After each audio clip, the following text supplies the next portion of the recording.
My never I say ma PENDREAM TV. PENDREAM TV there. I see them yopo.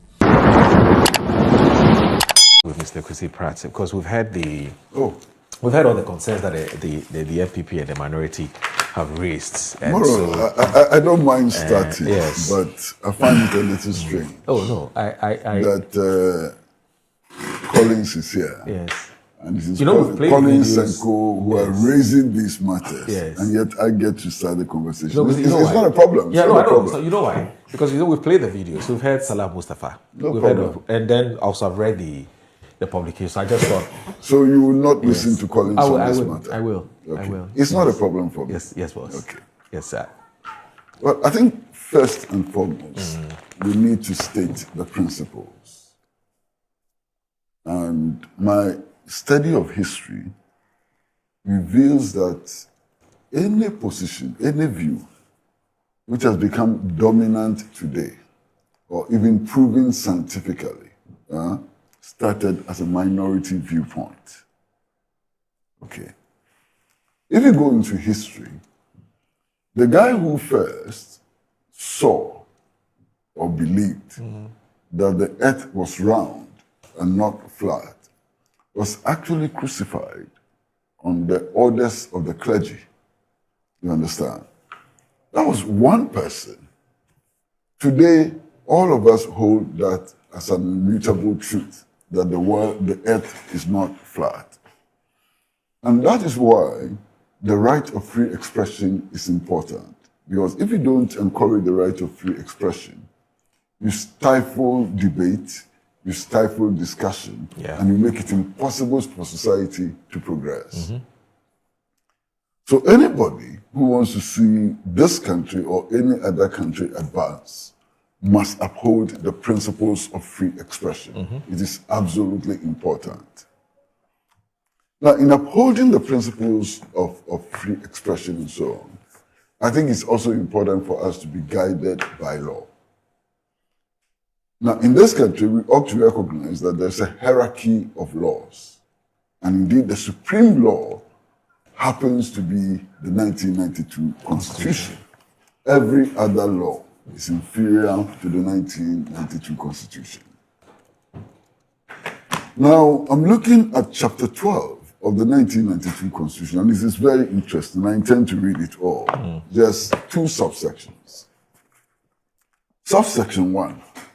The fundamental human rights and freedoms enshrined in this chapter shall be respected and upheld by the executive, the legislature, and judiciary, and all other organs of government and its agencies, and where applicable to them, by all natural and legal persons in Ghana, and shall be enforceable by the court as provided for in this Constitution.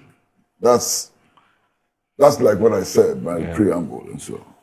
But then there's a section 2, which is very, very interesting. And section 2 reads, every person in Ghana, whatever his race, place of origin, political opinion, color, religion, creed, or gender, shall be entitled to the fundamental human rights and freedoms of the individual contained in this chapter, but subject to respect for the rights and freedoms of others and for the public interest. So there's a fetter. The Constitution, which is the supreme law of this land, sets a fetter. Meaning that it is not absolute. It's not absolute. Okay. It sets a fetter. It's not absolute, yeah. Now, what are some of the fetters in real practical terms? You see, even though the Constitution guarantees the right of free expression and so on, you are stopped from making a public declaration that you will kill the president and his wife and put their bodies in cocoa sacks. If you make such a pronouncement, it is indefensible. And if you are arrested for making such pronouncements, it is not an offense against the law and cannot be seen as a violation of the right of free expression. Indeed, there's no country in the world, no country anywhere that I know of, where this kind of pronouncement will be tolerated. You understand? So we've got to get it very clear that the right of free expression and so on is not unfettered. It is fettered even by the provisions of the Constitution and so on. Right. Now, the NPP, not the minority, the NPP has done something which embarrasses me. You understand? Now, I saw members of parliament of the NPP actually presenting a petition to the Moroccan ambassador. We played that video. Yeah, who happens to be the Dean of Diplomatic Corps, calling for intervention in Ghana for the respect of the fundamental rights of our people and so on. And I'm wondering, my goodness, what is this? Morocco? Why? What's wrong with petitioning Morocco? Check the records. Check Amnesty International reports. Check UN reports, UN Agency for Refugees and so on. Check all of those reports. Check what Morocco is doing in Western Sahara and so on. How many demonstrations have not been cracked? How many scores have not been cracked? I spent some time in Tindorf, in the refugee camp in Tindorf, and they tell horrendous stories of human rights abuse. So even their statistics is wrong. You understand? Their statistics is absolutely wrong. I feel so embarrassed. Why? You want to compare Ghana's human rights record to the human rights record of Morocco? What's wrong with you? Unbelievable. Their statistics so bad.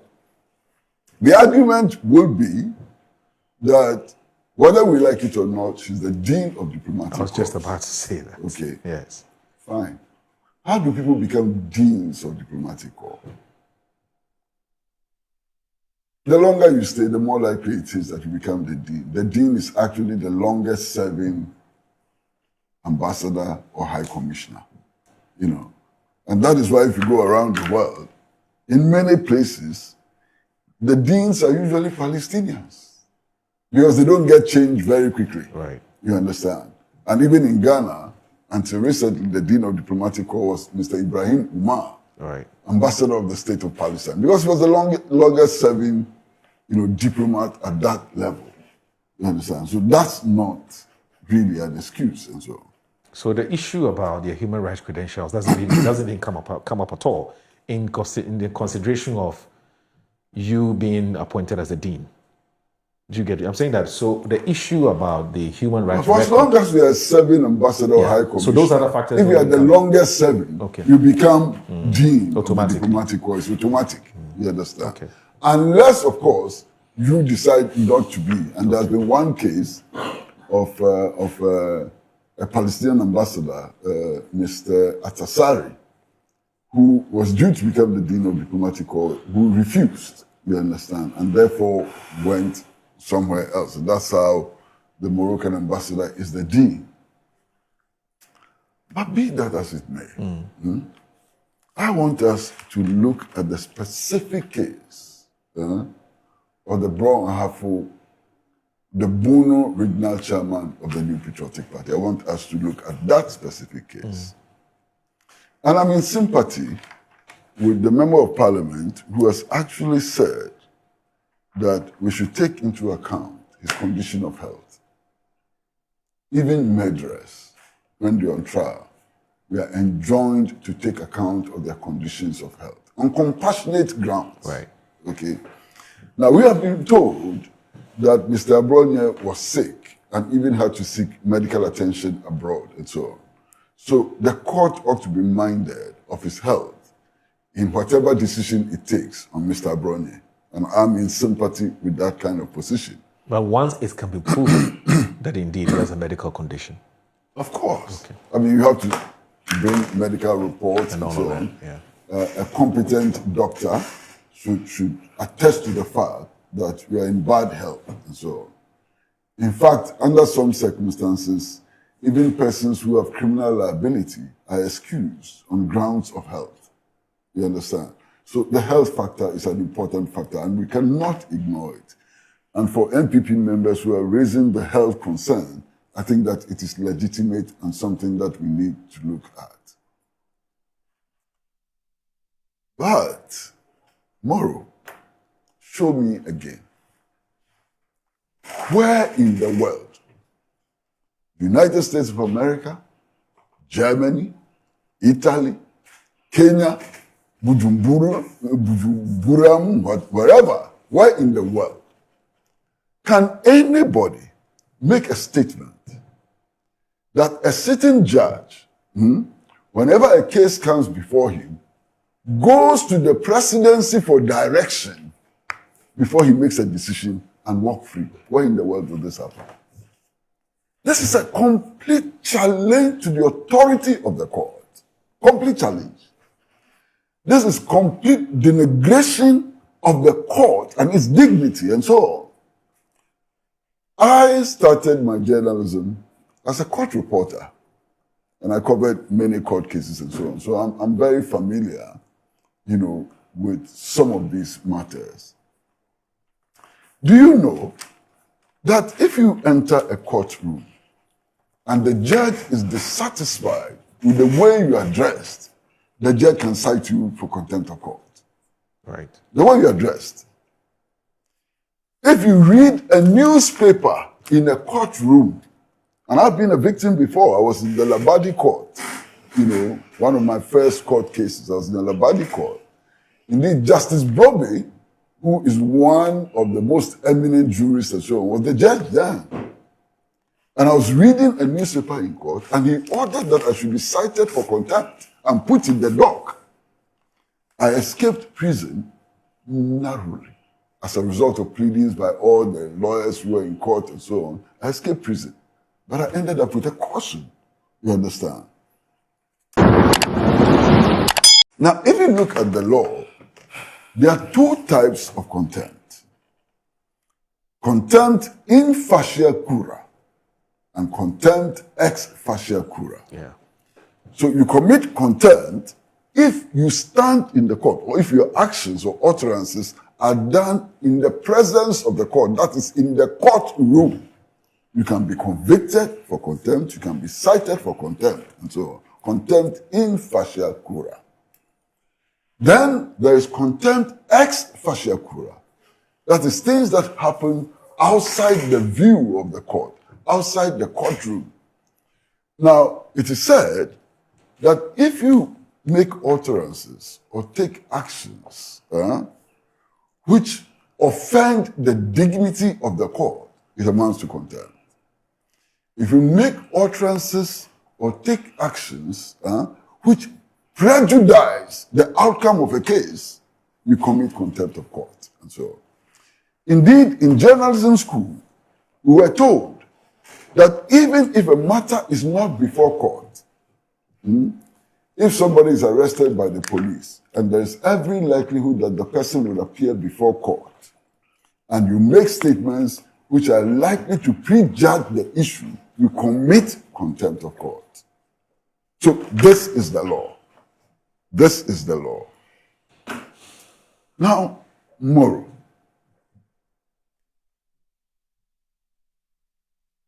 There have been many concerns about contempt and its application by the judges. Many contempts. As we speak, contempt is said to be in the bosom of the judge. The judge decides what is contemptuous. The judge will order that you are tried for contempt. The judge will sit in judgment over you and convict you or set you free. Acquit and discharge. Acquit and discharge and so on. It's in the bosom of the judge. So there are many legal experts who have argued that the laws of contempt should be properly codified in order to ensure that judges do not play God when it comes to the application of the laws of contempt. And I'm in full sympathy with that. Understand? I'm in full sympathy with that. We should look at the laws of contempt and make sure that judges do not play God when it comes to the application of the laws of contempt and so on. So I'm in full sympathy with that. But be that as it may, my friend, a statement to the effect that a judge, a circuit court judge, anytime a case comes before him, he rushes to Flagstaff House for direction. Wow! It's offensive. It attacks the dignity of the court. You know, on any leg, it's offensive. And there's no self-respecting judge who would not take notice of these statements and take action in order to defend their integrity and their reputation. Article 12 of the Constitution says so very clearly.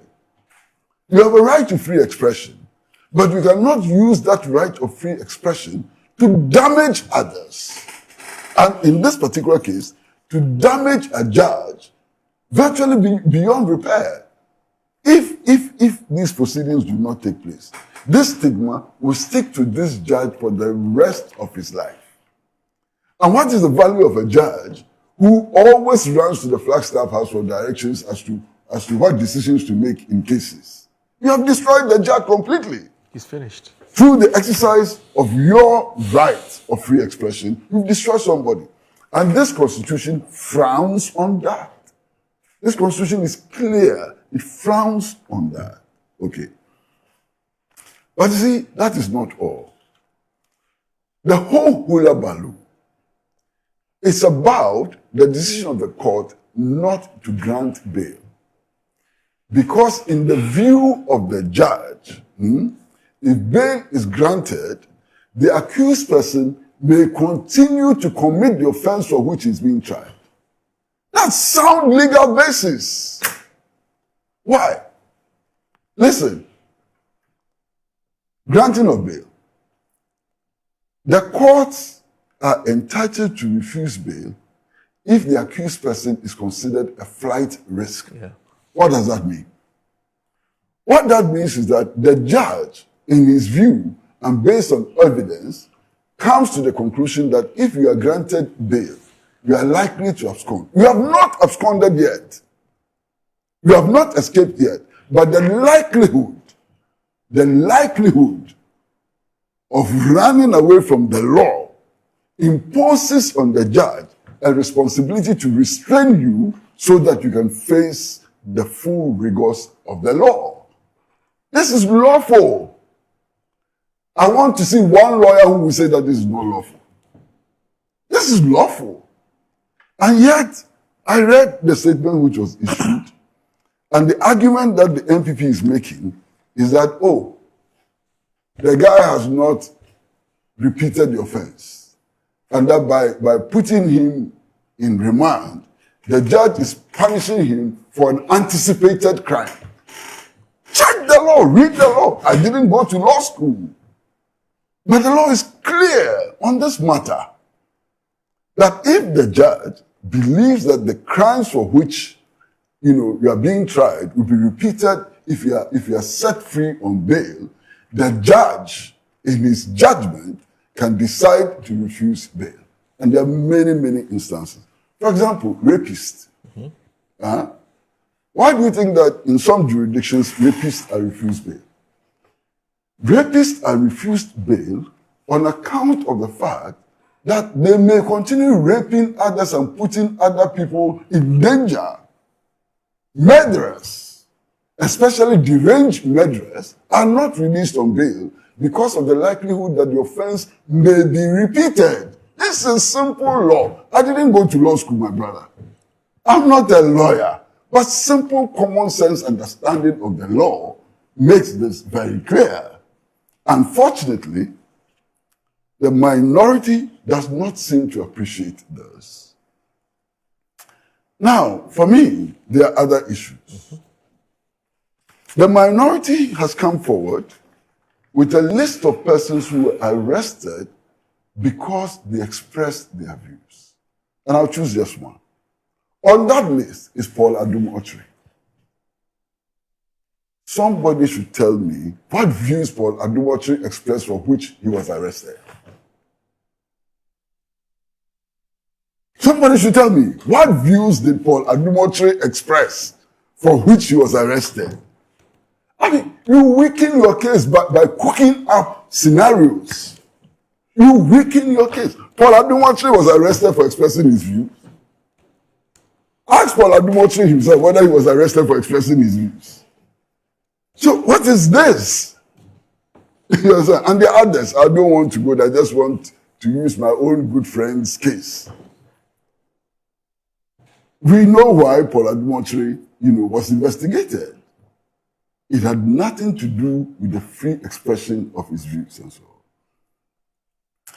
Now, in these matters, I think it is reckless. I think it's absolutely reckless to do what has come to be known as equalization. It is reckless. The fact that NPP did it before does not justify it being done today. So if NPP, whilst in power, abuse the democratic and fundamental rights of citizens, it does not justify any other government now or in future abusing the democratic rights of citizens. So equalization is not a justification for what is happening now. And in fact, we should not engage in equalization. But Moro, you know, and my brother here knows, that there have been many citations of persons whose rights were abused because they freely expressed themselves. I'm not going to go into that, but there are many cases. I hope that this discussion will not extend to that. But if it extends to that, I'm ready for the arguments. You understand? But I'm hoping that we would not be as depraved as to be tempted to go into equalization. Because equalization really is not an important point in this matter. You understand? Okay. But then there's something interesting. If you take the Press Freedom Index, right now, the international community, especially Reporters Without Borders and so on, have come to the conclusion that respect for press freedom has actually advanced in the last 17 months. So, for example, we have moved from a rating of 54%, 54 or so, to 34, 37, which is a remarkable improvement. Now, are we saying that that stands for nothing? Are we saying that that stands for nothing? So, those who do the rating, they are wrong. Of course, they are not infallible. It's a human institution. They are not infallible. But then we need to be guided by some of these indicators. These are the only empirical indicators available to us in this discussion. Okay. Then, my brother, I heard a member of parliament actually say that Ghana has become a banana republic. Yes, he said that. Hey! Banana republic. You know what a banana republic is? A banana republic is like Haiti under Papa Doc. Haiti under Papa Doc and Baby Doc. That's the banana republic. Is that where Ghana has gotten to today?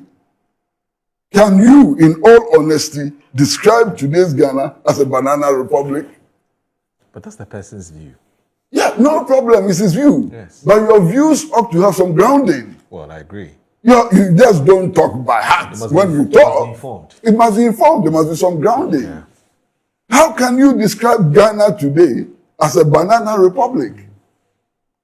Even under PNBC, it was not a banana republic. But that's the definition, banana republic. Banana republic. What? Banana republic. Unbelievable. But that's the definition. Okay. Now it gets worse. It gets worse. A certain member of parliament then actually goes to the extent of questioning the credentials of a sitting judge and is beginning to wonder whether the judge passed his law school examinations. Wow. This is a complete indictment on the whole judiciary. So you have judges sitting in judgment over us who could not even pass their law exams. And they are still judges. And the Chief Justice tolerates that situation where unqualified persons are sitting in judgment over us.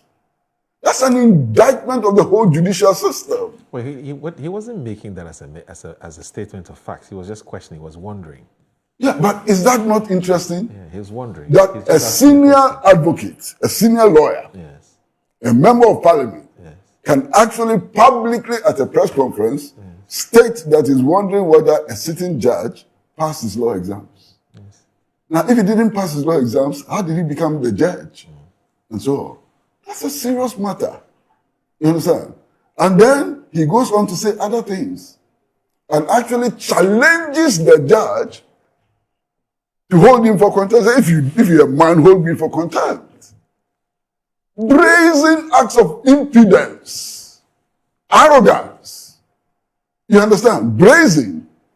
They say those who seek equity, that's a principle in law, that those who seek equity must come with clean hands. Are these hands clean? No. They say those who seek equity ought to come with clean hands. Are these hands clean? Are these hands clean? It's a rhetorical question. Then, this morning, when I sat here, the clips we played, Yes.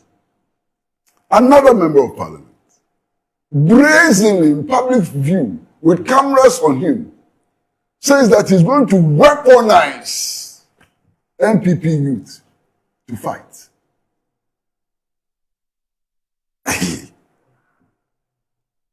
Moro, Yes. Sir. are you not worried?